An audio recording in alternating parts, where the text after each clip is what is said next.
कल वीडियो जो बनाई थी 11th के बच्चों, उसमें मैं गुणधर्म पढ़ा रहा था। फर्स्ट गुणधर्म पढ़ा दिया था, सेकंड पढ़ा दिया था, थर्ड पढ़ा दिया था। बेटा फोर्थ जो गुणधर्म है आपका ए यूनियन ए का जब यूनियन ए के साथ करेंगे तो बेटा ए ही आएगा। वजह क्योंकि ए का यूनियन ए यानी सारे के सारे कॉमन आ गए। और यूनियन में बेटा क्या बताया था आपको कि बचे हुए और कॉमन, तो बच तो कुछ रहा ही नहीं, कॉमन ही है। और बेटा इस नियम को बोलते हैं वर्ग सम नियम। इस नियम को हम क्या बोलते हैं? वर्ग सम नियम। बेटा इससे पहला क्या था आपका? तत्समक नियम। ठीक है बेटा। तो उसके बाद पांचवा है आपका कि यूनिवर्सल का यूनियन करोगे आप ए के साथ तो यूनिवर्सल आएगा, तो इसको बोलते हैं यूनिवर्सल का नियम। भाई जब आप यूनिवर्सल के साथ ए का क्या करोगे? यूनियन, सार्वत्रिक समुच्चय के साथ, तो बेटा कॉमन और बचे हुए, कॉमन और बचे हुए का मतलब क्या? ए तो पूरा का पूरा कॉमन ही है यूनिवर्सल में, और बचे हुए भी लिखेंगे, इसका मतलब पूरा का पूरा यूनिवर्सल आ जाएगा। तो ये हो जाएगा बेटा यूनिवर्सल का नियम। तो बच्चों आप लोग एक बार इनको बैठ के ठंडे दिमाग से याद करोगे भाई, तब होंगे क्वेश्चन। ऐसे ही मत समझ लेना इनको। देखो मैं इस पर आधारित आपको एक उदाहरण भी बता रहा हूँ। उदाहरण नंबर 15 में आया आपके पास उदाहरण 12 के। भाई ये तो उदाहरण पिछले वाला आ गया इसमें। उदाहरण 12 के समुच्चय ए और बी पर विचार कीजिए। तो भाई उदाहरण 12 ढूंढा हमने। मान लीजिए ए बराबर 2 6 8, तो बेटा ए बराबर दिया है 2 4 6 8। तो बेटा ये हमें ए दिया है 2 4 6 8 और ये हमें बी दिया है 6 8 10 12। और इसने कहा कि आप इनका यूनियन ज्ञात करें। तो बेटा यूनियन के लिए आपको क्या बताया था कि ए और बी में कॉमन, तो मुझे नहीं लगता कॉमन तो शायद है भाई। 6 और 8 कॉमन है, तो 6 और 8 तो कॉमन हो गए हैं, ऐसे बाकी बचे हुए लिख दो। तो यानी 2 4 6 8 10 और 12। तो बेटा कॉमन भी आ गया और बचे हुए भी सारे आ गए यहाँ से, तो कोई दिक्कत वाली बात होनी नहीं चाहिए बेटा यहाँ आपको किसी को भी। तो बेटा इससे संबंधित जो क्वेश्चन है वो आप लोग ट्राई करोगे यहाँ से। तो अब मैं आपको एक बात और बताने जा रहा हूँ। क्या बताने जा रहा हूँ यहाँ से मैं? अब मैं बताऊंगा आपको इंटरसेक्शन। तो देखो बेटा इंटरसेक्शन में क्या बेटा, अब मैं जो शुरू कर रहा हूँ ए व बी का सर्वनिष्ठ यानी इंटरसेक्शन। तो बेटा देखो इंटरसेक्शन को पहले आप वेन डायग्राम के माध्यम से समझ लो आप लोग। तो वेन डायग्राम के माध्यम से आपने बनाया था यहाँ से आपका ये एक वेन डायग्राम है आपका। बेटा ये क्या हुआ आपका? यूनिवर्सल। और यूनिवर्सल के अंदर हमने एक बनाया ए और एक बनाया हमने यहाँ से बी। तो बेटा यहाँ देखो ए और बी में जो कॉमन है, ओनली कॉमन पार्ट। बेटा पहले वाले में क्या था? कॉमन और बचे गए। इस बार ओनली कॉमन पार्ट। तो ये हमारा क्या कहलाएगा? A intersection B. और इंटरसेक्शन का जो साइन है वो कैसा होता है?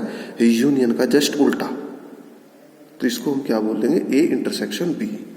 तो आप लोग वेन डायग्राम के माध्यम से सीख ही गए, इसमें कोई दिक्कत नहीं है। तो साथ साथ मैं आपको एक क्वेश्चन भी बता देता हूँ। एक क्वेश्चन आया है यहाँ से आपके पास वेन डायग्राम का।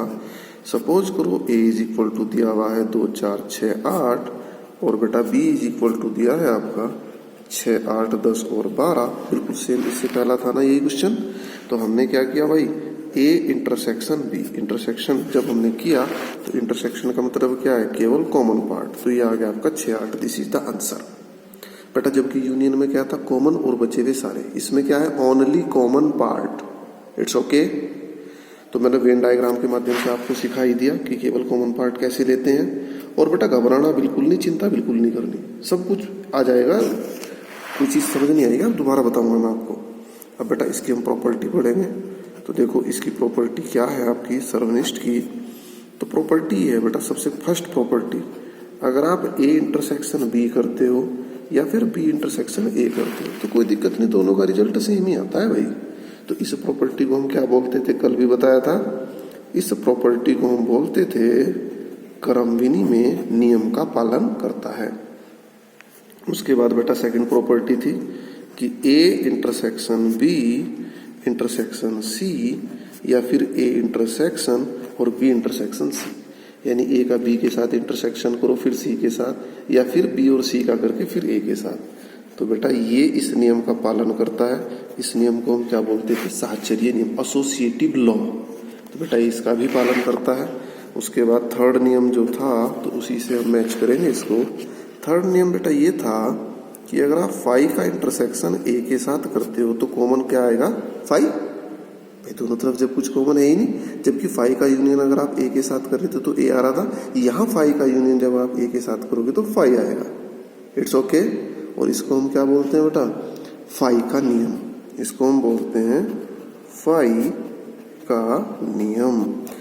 अब बेटा फोर्थ में हमने क्या किया, अब तक तो आपने फाई का इंटरसेक्शन ए के साथ किया था, अब आप यूनिवर्सल का इंटरसेक्शन ए के साथ करोगे तो ये ए ही आएगा, क्योंकि कॉमन पार्ट आता है ओनली। और बेटा यूनिवर्सल और ए में कॉमन क्या आएगा आपका, ए। तो इसको हम क्या बोलते हैं, यूनिवर्सल का नियम। बेटा यूनिवर्सल में थोड़े ही कर देना हल्के से, ताकि फर्क पता रहे, क्योंकि यूनिवर्सल और यूनियन एक जैसे हो जाएंगे ना फिर तो। उसके बाद फिफ्थ में आता है कि ए का इंटरसेक्शन ए के साथ करो आप, तो ए का इंटरसेक्शन जब ए के साथ करेंगे ए ही आएगा।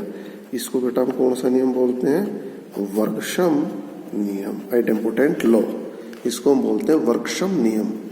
उसके बाद बेटा फिफ्थ पार्ट आता है। फिफ्थ पार्ट में क्या बोला इसने कि ए का इंटरसेक्शन बी यूनियन सी के साथ। तो जैसे बेटा ऐसा नहीं होता कि ए की गुणा कर रहे हैं आप किसके, बी प्लस सी में, तो पहले ए की गुणा बी में होगी, फिर प्लस आएगा, फिर ए की गुणा सी में होगी। कोई चीज है भाई, इसको आप क्या मान के चले, गुणा का निशान, इसको आप क्या मान के चले, प्लस का। ये रफ है, कभी इसको गुणा दो आप लोग, तो यह आएगा आपका ए इंटरसेक्शन बी, यानी ए की गुणा बी के साथ हुई। फिर आप क्या लगाएंगे, यूनियन, और फिर आप लिखेंगे कि ए की गुणा यानी इंटरसेक्शन किसके साथ हुई, सी के साथ। समझ गए बेटा आप लोग, A intersection B union A intersection C. इसको हम क्या बोलते हैं बेटा, वितरण या बंटन का नियम।